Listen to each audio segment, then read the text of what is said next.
नमस्कार। अनुवाद के विभिन्न क्षेत्रों पर चर्चा करते हुए हम बातचीत कर रहे हैं वाणिज्यिक साहित्य और उसके अनुवाद पर। वाणिज्यिक साहित्य के अनुवाद की स्थिति क्या है, स्वरूप क्या है, उसकी समस्याएं, चुनौतियां क्या हैं, उसकी भाषा का वैशिष्ट्य क्या है, इन तमाम बिंदुओं पर चर्चा करते हुए और उसकी प्रासंगिकता, उसकी महत्ता क्या है, क्या वाणिज्य के क्षेत्र में जो साहित्य है, जो सामग्री है, उस सामग्री के अनुवाद की आज कोई विशेष आवश्यकता है। इस 21वीं शताब्दी के दौर में अंतर्राष्ट्रीय स्तर पर व्यापार के आदान प्रदान, आयात निर्यात आदि के दौर में क्या हम आवश्यकता और प्रासंगिकता के संदर्भ में कुछ चुनौतियों को भी सामने रखकर देखते हैं। अनुवादकों को किन बातों का ध्यान रखना चाहिए, क्योंकि अनुवाद और उसकी भाषा यही उत्पाद या व्यापार को विस्तार देने का काम करते हैं और यही उसे ग्राहकों की पहुंच से दूर भी ले जा सकते हैं। यदि अनुवादक सहज, सरल, बोधगम्य अनुवाद न कर पाए, यदि उपभोक्ता के बाजार के मनोविज्ञान को न समझ पाए, बाजार की भाषा के अर्थ और अपेक्षा को न समझ पाए, तो अनुवादक अर्थ का अनर्थ भी कर सकता है। अनुवाद हास्यास्पद भी बन जाता है। ऐसे में निश्चित रूप से बहुत सी चुनौतियां अनुवादक के समक्ष और अनुवाद अनुशासन के समक्ष आती हैं। तो आज हम चर्चा कर रहे हैं वाणिज्यिक साहित्य के अनुवाद में उसकी ज़रूरत क्या है, उसकी आवश्यकता क्या है, क्यों होना चाहिए। क्योंकि वाणिज्य के क्षेत्र में यदि समस्त कार्य प्रशासन के, वित्त के, वाणिज्य के, बैंक के, बीमा के, ये सब कार्य सीधे उपभोक्ता की भाषा में क्यों नहीं हो सकते? इसलिए नहीं हो सकते क्योंकि यह देश तो भाषाओं का एक अजायब घर है और मल्टीलिंगुअल कंट्री, राज्यों के स्तर पर, क्षेत्र के स्तर पर और फिर हमारे जो क्षेत्रीय उत्पाद हैं उनकी वैश्विक स्तर पर क्रय विक्रय की स्थितियों को कैसे बढ़ाया जाए, उजागर किया जाए, इन सब के लिए हमें अनुवाद की शरण में जाना होता है। तो मित्रों, बहुत सी चुनौतियां आती हैं क्योंकि अलग अलग भाषा भाषियों का मनोविज्ञान अलग होता है। ऐसे में वाणिज्यिक साहित्य को अनुवाद के एक प्रमुख उपयोगी सार्थक क्षेत्र के रूप में देखा जाता है, क्योंकि उससे देश का विकास भी जुड़ा होता है। किसी भी विकासशील और विकसित राष्ट्र के लिए वाणिज्य विषयक गतिविधियों का उसकी अपनी भाषा में होना अत्यंत आवश्यक होता है।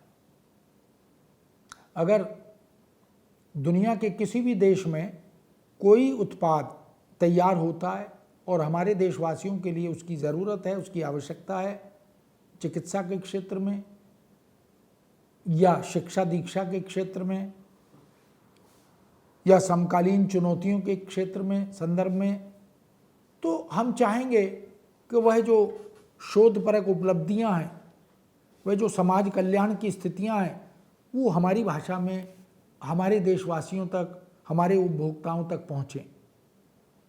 इसलिए चाहे मौलिक लेखन हो या अनुवाद का मामला हो, किसी भी विकसित या विकासशील देश में वहाँ के नागरिकों की भाषा में उस उपलब्धि का होना अत्यंत आवश्यक हो जाता है।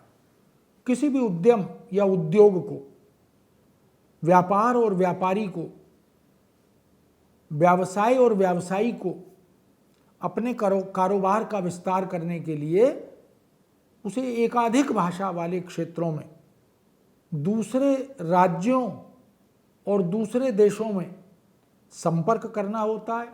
अपने उत्पाद की खूबियाँ, उसकी विशेषताएं, उसकी उपादेयता, उसकी उपयोगिता, इससे अवगत कराना होता है। ऐसे में अनुवाद ही एकमात्र सेतु है, एकमात्र उपकरण है, साधन है, जिसके माध्यम से हम दूर दराज में बैठे हुए उपभोक्ताओं तक उस उत्पाद की खूबियों को बता सकते हैं, पहुंचा सकते हैं।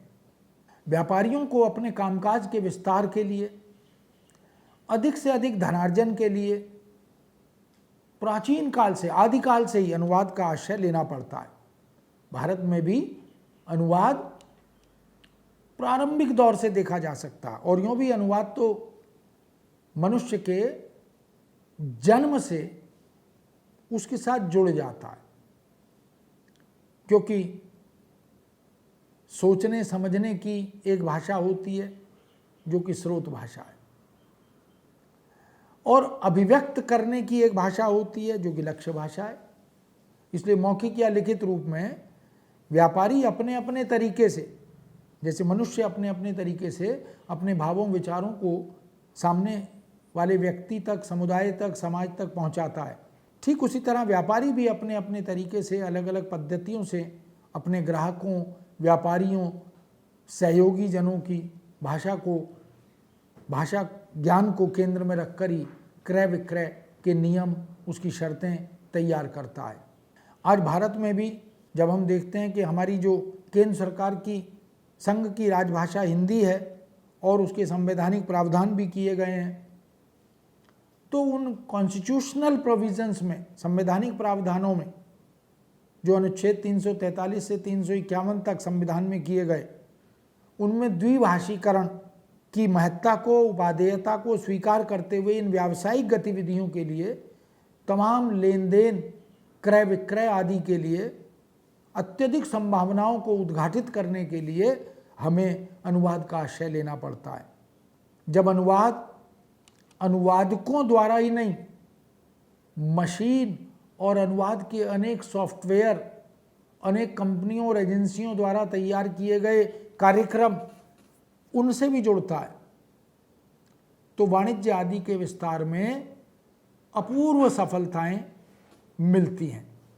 इसलिए आज के संदर्भ में, बाजार के इस युग में हम देख सकते हैं कि बैंक, निजी कंपनियां, राज्य सरकारें, एजेंसियां, व्यावसायिक वाणिज्यिक गतिविधियां, इन सब का विस्तार अगर करना है तो उसमें अनुवाद बहुत महत्वपूर्ण भूमिका निभाता है, अत्यधिक मददगार सिद्ध होता है। ऋण उपलब्ध कराने वाली कंपनियां उपभोक्ता या ग्राहक की भाषा में मूल या अनुदित ये सुविधाएं उपलब्ध करा रही हैं। ये उनकी व्यवस्था भी है, क्योंकि अगर अपने ग्राहक को, अपने उपभोक्ता को आप किसी लाभ से जोड़ना चाहते हैं, किसी सुविधा से जोड़ना चाहते हैं, ऋण आदि देना चाहते हैं, तो उसकी भाषा में यदि आप यह व्यापार नहीं करेंगे, यह व्यवसाय नहीं करेंगे, यह सुख सुविधाएं उपलब्ध नहीं कराएंगे, तो ग्राहक तक वह लाभ नहीं पहुंच पाएगा। इसलिए व्यवस्था के ये समस्त उपक्रम तभी कारगर सिद्ध होंगे जब उसकी भाषा में यह सुविधा उपलब्ध होगी। परिवहन की आधुनिक सुविधाएं अब व्यापार और व्यवसाय को देश की सीमाओं से बाहर ले जाने में, उनका विस्तार करने में अत्यंत सहायक और मदद करने वाली सिद्ध हो रही हैं। वाणिज्यिक विस्तार और सहयोग के लिए बहुत से देशों से मिलजुल कर कई संगठन बना लिए हैं, यानी 8, 10, 15, 20 देश मिलकर एक संगठन बना लेते हैं।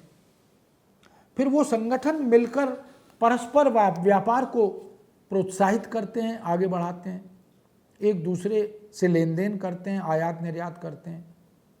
जैसे आसियान, G8, G16 या सार्क देश आदि, ये तो हम पत्र पत्रिकाओं में, रेडियो टीवी में इस प्रकार के नामों को पढ़ते सुनते हैं। इनके सम्मेलन होते हैं, इनकी कॉन्फ्रेंस होती हैं, इनके विचार विमर्श होते हैं, व्यवसाय को आगे कैसे बढ़ाया जाए, देशों में जो उत्पाद हैं उनको कैसे प्रोत्साहित किया जाए। ये संगठन आर्थिक मजबूती के लिए, परस्पर व्यापारिक विकास और समृद्धि के लिए सतत कार्यरत रहते हैं, निरंतर काम करते हैं, नई नई संभावनाओं को तलाशते हैं। विशेष आर्थिक क्षेत्र, जिनको हम स्पेशल इकोनॉमिक जोन कहते हैं, सेज जैसे संगठन इस क्षेत्र में काम करते हुए दिखाई देते हैं। उनके प्रयासों से बहुत ही सकारात्मक परिणाम भी आते हैं। इन सब में अनुवाद की भूमिका अत्यंत महत्वपूर्ण और कारगर सिद्ध होती है। अनुवादक तथा तत्काल भाषांतरण करने वाले इंटरप्रेटर जो होते हैं, हाथ के हाथ, जिसे आशु अनुवादक भी कहते हैं, वो इसमें रचनात्मक भूमिका निभाते हैं। कंपनियां अपने डेलीगेशन के साथ इस तरह के इंटरप्रेटर्स को, तत्काल भाषांतरणकर्ताओं को जोड़ देती हैं। और जो राजनीति के स्तर पर इस प्रकार के अनुबंध होते हैं, आदान प्रदान आदि के, उनमें भी इनकी भूमिका रचनात्मक होती है। बहुत सी अनुवाद की एजेंसियां इस तरह के प्रत्यक्ष और ऑनलाइन सेवाओं के द्वारा अनुवाद कार्य में रचनात्मक भूमिकाएं निभाती हैं, मदद करती हैं, काम करती हैं। तो हम देख सकते हैं कि औद्योगिक उत्पाद, बैंकों के राष्ट्रीय अंतर्राष्ट्रीय स्तर पर विस्तार पा रहे कारोबार, बीमा, निवेश, शेयर मार्केट, परिवहन आदि, आयात निर्यात आदि, क्रय विक्रय आदि क्षेत्रों में नई नई नीतियां बनाई जाती हैं और विचार विमर्श में भाषा नीति भी उल्लेखनीय भूमिका निभाती है। अर्थ जगत के लेखे जोखे हर 3 माह में तैयार किए जाते हैं। समय समय पर परियोजनाओं पर विचार विमर्श किया जाता है, संशोधन परिवर्तन किया जाता है, और इन सभी में अनुवाद की भूमिका अत्यंत महत्वपूर्ण सिद्ध होती है और उसका आश्रय लेना पड़ता है। बिना अनुवाद के हम अन्य भाषा भाषियों तक अपनी बात पहुंचा नहीं सकते, संवादात्मकता नहीं बन सकती, विचार विमर्श के रास्ते नहीं खुल सकते। इसलिए बिजनेस का विस्तार भी, व्यवसाय का विस्तार भी नहीं हो पाता। समय समय पर बहुत सी नीतियां बदलती हैं, संशोधित होती हैं। उन नीतियों या योजनाओं के अनुसार नए नए प्रस्ताव तैयार होते हैं। देश विदेश में अलग अलग देशों से अनुबंध होते हैं। ग्राहकों, वितरकों, एजेंटों के पत्र, उनके नियम, शर्तें, कागजात, दस्तावेज, अनुबंध आदि तैयार होते हैं। उन सब कागज़ों का, दस्तावेज़ों का अनुवाद करना और करवाना होता है, और यह सिलसिला सतत है, निरंतर चलता है, क्योंकि बृहत स्तर पर हम व्यापार को प्रोत्साहित करने के लिए इन सब स्थितियों का सहारा लेते हैं, मदद लेते हैं, और वाणिज्य व्यापार से जुड़े हुए लोगों को हम लाभ और सुविधा तक पहुंचा पाते हैं। इसलिए मित्रों, वाणिज्य साहित्य के अनुवाद की बहुत सी चुनौतियां हमारे समक्ष आती हैं। वाणिज्य साहित्य की भाषा सहज होनी चाहिए, सरल होनी चाहिए, बोधगम्य होनी चाहिए, लक्ष्यगामी होनी चाहिए। जो टारगेट है हमारा, उद्देश्य है हमारा कि हम अनुवाद क्यों कर रहे हैं, या अनुवाद की भाषा को उपभोक्ता के मनोविज्ञान के आधार पर सहज, सरल, बोधगम्य क्यों बना रहे हैं, यह लक्ष्य हमारे सामने स्पष्ट रहना चाहिए। इसीलिए उसे यथासंभव बोलचाल की भाषा के निकट रखने की चुनौती एक बड़ी चुनौती होती है। इससे सामान्य ग्राहक, लघु कंपनियां कर्मचारी, अधिकारी, ये सब सहजता का अनुभव करते हैं। अगर व्यापारी को, ग्राहक को उत्पाद की खूबियों का पता न लगे, उसकी विशेषताओं की जानकारी न मिले, तो वह उत्पाद बिक नहीं पाएगा। इसलिए भाषा वह वाहन है जिस पर बैठकर उत्पाद यात्रा करता है। वाणिज्यिक साहित्य के अनुवादकों को अनावश्यक और जबरन उस तकनीकी शब्दावली का प्रयोग नहीं करना चाहिए, उससे बचना चाहिए जो मानक नहीं है या जो बोधगम्य नहीं है। कठिन, दुरूह शब्दों के प्रयोग से वाणिज्य के क्षेत्र में, वित्त के क्षेत्र में बचना, उनकी उपेक्षा करना, यह अपेक्षित हो जाता है। वाणिज्यिक साहित्य में अनुवाद या अनुवाद में वाक्यों की संरचना बनावटी नहीं होनी चाहिए, लगनी भी नहीं चाहिए। अंग्रेजी की छाया या मूल भाषा या स्रोत भाषा की छाया लक्ष्य भाषा पर अत्यधिक प्रकट नहीं होनी चाहिए। अनुवादकों को लक्ष्य भाषा की प्रकृति के अनुसार ही वाक्यों की बनावट तैयार करनी चाहिए। वहाँ कृत्रिमता ना लगे, वहाँ लगना नहीं चाहिए कि यह अनूदित है, क्योंकि यदि अनूदित भाषा का बोध हो जाए पाठक को, ग्राहक को, तो उसकी जो नैसर्गिक आस्वाद की स्थिति है वो भंग होती है। अंग्रेजी के कर्मवाच्य प्रधान वाक्यों का अनुवाद हिंदी में यथासंभव कृत्रिवाच्य वाले वाक्यों में ही करना चाहिए, क्योंकि हिंदी में मेरे द्वारा खाना खाया गया ऐसा नहीं होता, यहाँ प्रयोग होता है मैंने खाना खाया। वाणिज्यिक सामग्री के अनुवाद का भी भावानुवाद ही बोधगम्य सामान्यतः होता है। इसलिए शाब्दिक अनुवाद पाठकों के लिए कठिनाइयाँ पैदा करता है, शब्दशः अनुवाद भी कठिनाइयाँ पैदा करता है। मक्षिका स्थाने मक्षिका अनुवाद नहीं करना चाहिए। प्रत्येक शब्द का अनुवाद लक्ष्य भाषा में किया ही जाए यह भी आवश्यक नहीं होता। वित्त वाणिज्य में ये जरूरी नहीं, हालांकि सिद्धांत यह कहता है ना छोड़ो ना जोड़ो, लेकिन अनावश्यक, अनापेक्षित शब्द या दोहराव हो शब्दों का, उनको छोड़कर हम केवल भाव का अनुवाद करें, जिससे हमारा मंतव्य सिद्ध हो जाए, हमारा उद्देश्य पूरा हो जाए। कथन की भंगिमा को, उसके भाव या संवेदना को, उसके मंतव्य या उद्देश्य को समझकर अनुवाद किया जाए, वही अनुवाद सार्थक होता है, वही अनुवाद बोधगम्य होता है, वही अनुवाद लक्ष्यगामी भी होता है। इसलिए वाणिज्यिक सामग्री के अनुवाद को तथ्यों का, अंकों का, आंकड़ों का विशेष ध्यान रखना चाहिए। अनुवादक इन सब बातों का ध्यान रखेगा तो कुछ छूटेगा नहीं। महत्वपूर्ण बिंदु, महत्वपूर्ण तथ्य, महत्वपूर्ण आंकड़ा यदि छूट गया तो वह आपत्तिजनक हो जाता है। इसलिए अनुवाद से पहले मूल सामग्री को एकाधिक बार बार पढ़ना चाहिए। स्रोत भाषा के कथ्य को समझने, बोधगम्य बनाने की सर्वाधिक आवश्यकता अनुवाद में, वाणिज्यिक क्षेत्र में होती है। अनुवादक को शब्द चयन के साथ साथ सटीक शब्द चयन पर बल देना चाहिए। सार्थक और विषयानुकूल शब्दावली का चयन करना चाहिए।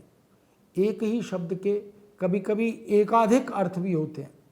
ऐसे में संदर्भ के अनुसार, स्थिति के अनुसार, अपेक्षा के अनुसार शब्द का चयन करना चाहिए। ऐसा न करने से ही हाउलर्स या ब्लंडर्स या अर्थ का अनर्थ होता है।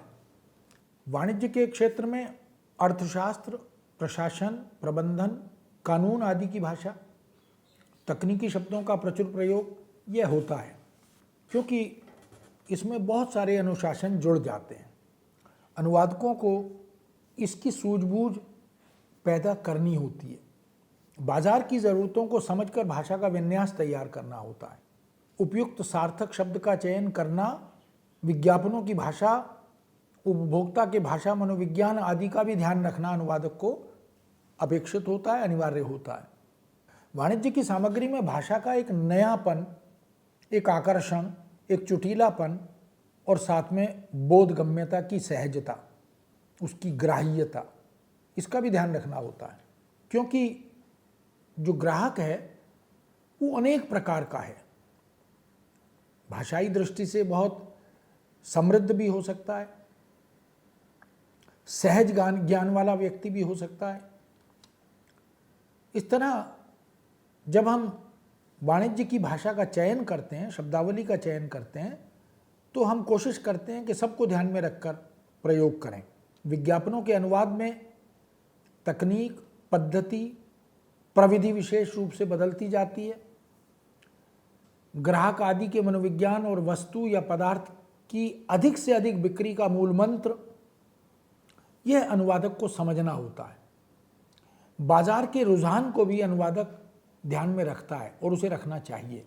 वाणिज्य क्षेत्र की प्रयुक्तियों का अनुवाद भी प्रयोजन सिद्धि से ही प्रेरित होता है। प्रयुक्तियों में शब्दावली, वाक्य विन्यास और शैली का विशेष महत्व होता है। अनुवादक को इसका विशेष ध्यान रखना होता है और रखना चाहिए भी। जैसे उदाहरण के तौर पर एक्सेप्टेड फॉर पेमेंट, अब अंग्रेजी में ये प्रयुक्ति है, हिंदी में भुगतान के लिए स्वीकृत। एक्सेप्टेड फॉर पेमेंट हिंदी में हमने समतुल्य बनाया भुगतान के लिए स्वीकृत। इसी तरह बैंकिंग एंड ट्रेजरी अरेंजमेंट, तो हमने बनाया बैंकिंग और कोष व्यवस्था। कैश एंड कैरी, नकद दो माल लो, ये जो प्रयुक्ति का एक अपना एक स्टाइल है, अपनी एक रचना धर्मिता है।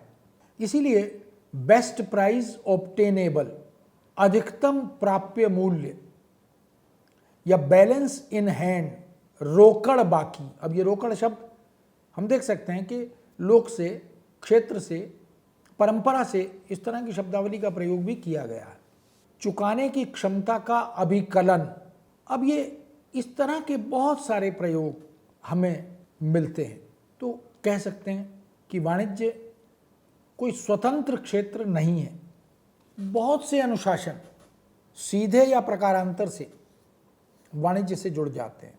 अन्य अनेक क्षेत्र स्वतः समाहित हो जाते हैं।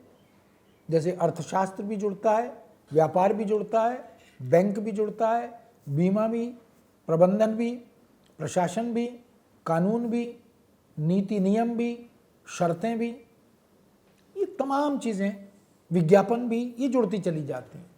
तो वाणिज्य के क्षेत्र में अनुवाद करते हुए अनुवादक को यथासंभव विषय और भाषा दोनों का आधिकारिक ज्ञान अर्जित करना होता है। यूँ तो अनुवादक को किसी भी अनुशासन और किसी भी क्षेत्र का अनुवाद करना हो तो उस विषय की जानकारी होनी ही चाहिए। स्रोत भाषा और लक्ष्य भाषा दोनों की जानकारी होनी चाहिए। लेकिन वित्त वाणिज्य के क्षेत्र में विशेष रूप से, क्योंकि यहाँ दायित्व तुलना में अधिक गंभीर होता है। मूल रूप से वाणिज्य की भाषा की आधारशिला अर्थशास्त्र की भाषा से ही निर्मित होती है।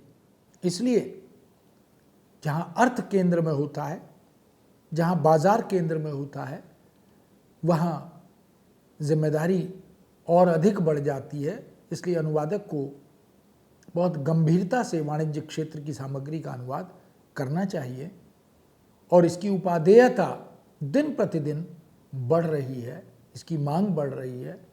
अनुवादकों का दायित्व भी इस दृष्टि से इस क्षेत्र की सामग्री के अनुवाद के साथ साथ निरंतर गंभीर होता जा रहा है। इस विषय को यहीं विराम देते हैं। नए विषय के साथ आपके समक्ष फिर उपस्थित होंगे। आज्ञा दीजिए। नमस्कार।